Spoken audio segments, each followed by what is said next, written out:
Hey guys, so today I want to talk for a short while on the accessibility of vehicles in Battlefield and figure out what can be done in the upcoming Battlefield title releasing later this year to make them, a little bit more user-friendly. It's been a long problem now for years that the vast majority of players in Battlefield just play infantry. They have close to no experience in the vehicles, and more likely than not, they probably have a dislike for them since they're of course quite powerful and, well, they kill you a lot. So first off, what is so difficult about Battlefield vehicles in the first place?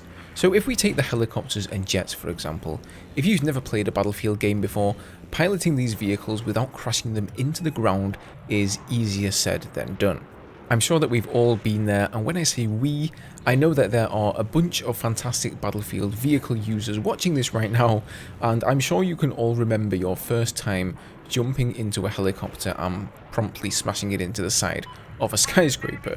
The flight models of these vehicles isn't that accessible for the uninitiated, that's true.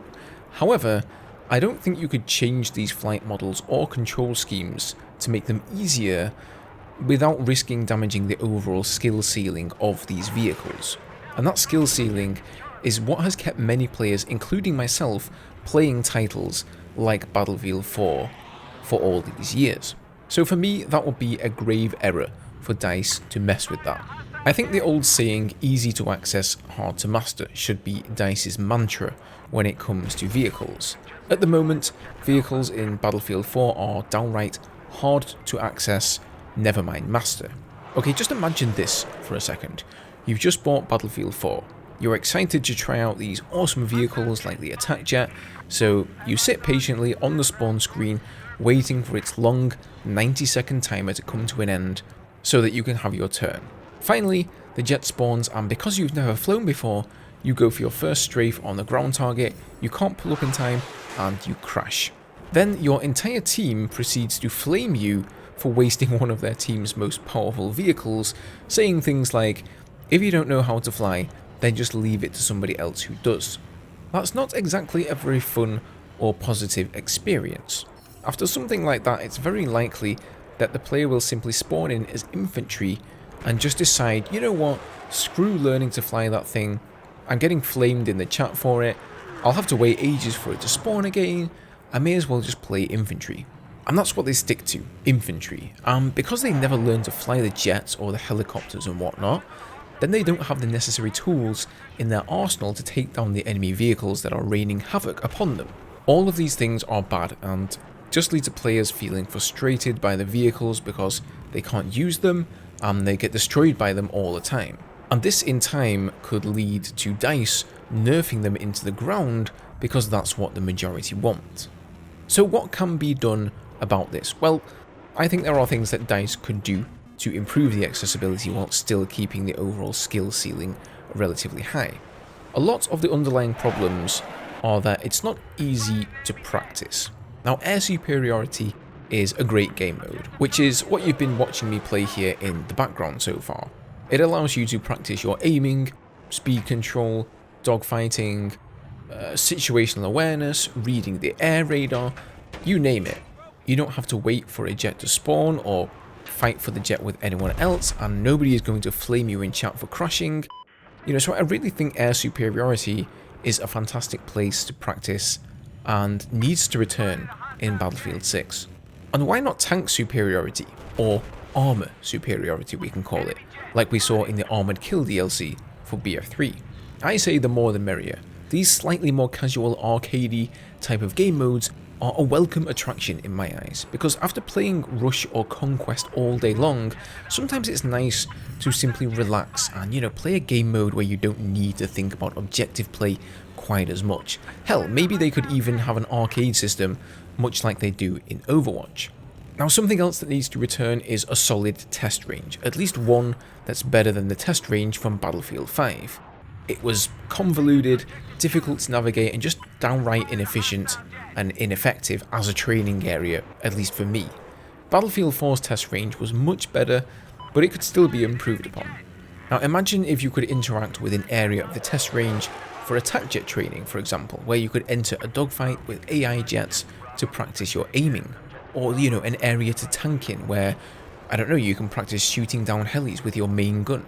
You know, I would love to see some more features like that, some specific training areas to give players a safe area to practice the things that make Battlefield players good without being judged by other players. Next, I would say that DICE need to seriously consider the loadout system for the vehicles and the order in which you unlock weaponry. The system that was featured in Battlefield 5 was pretty bad, in my opinion.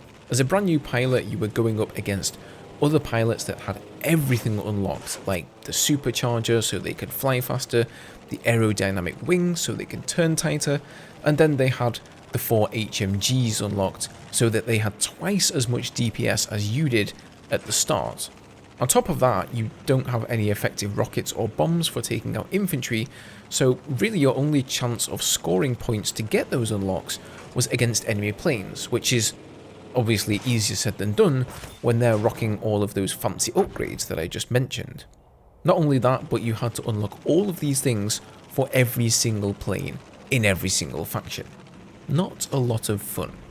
Now in Battlefield 4 it wasn't quite as bad. You know, it's been a long time for me, but I believe you start out with the Heat Seekers as your secondary in the attack jet, so it's a little more easy to get some kills on enemy air vehicles, but even so, if you want to fulfill your role and strafe ground targets with nothing but the GAU 8 and bad aim, you're going to be hard pressed to do anything to help your team.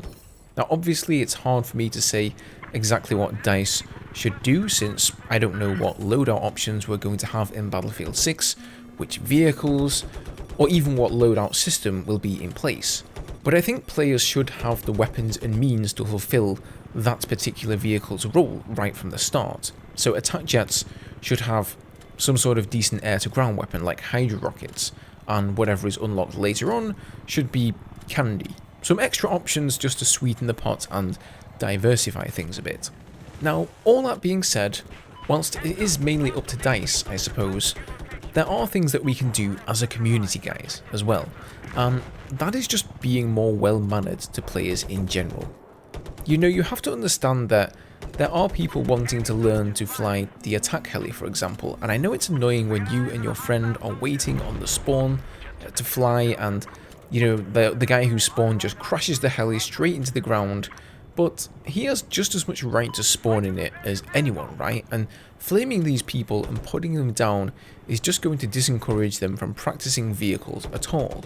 And I mean, come on, we've all been there at one time or another, right? Personally, for me, I can't tell you the amount of times that I spawn in an attack heli in the gunner seat or the pilot seat, and somebody else who's been waiting on the spawn just rudely uses the get out command to tell me to get the hell out of the helicopter, which I think is an incredibly rude way of going about it. Personally, for me, if I'm playing in the heli with a friend and some random dude spawns in there, I just ask politely, hey man, you know, would you mind if I played with my friend? If he refuses, that's just the way it is. I'm not going to make a big deal out of it, and it shouldn't really have to be a big deal either. Food for thought, I'll leave it there for now, guys. What do you guys think about this situation? You know, would you like to see game modes like air superiority return? Let me know down below. Leave a rating on the video, guys. That helps me out a ton. And I also wanted to thank everybody for the support recently. You know, it's not been easy coming back to YouTube this past year or so and trying my best to revive the channel, but the support that I get from you guys makes it all worth it. Roll on Battlefield 6. Have a good one, guys.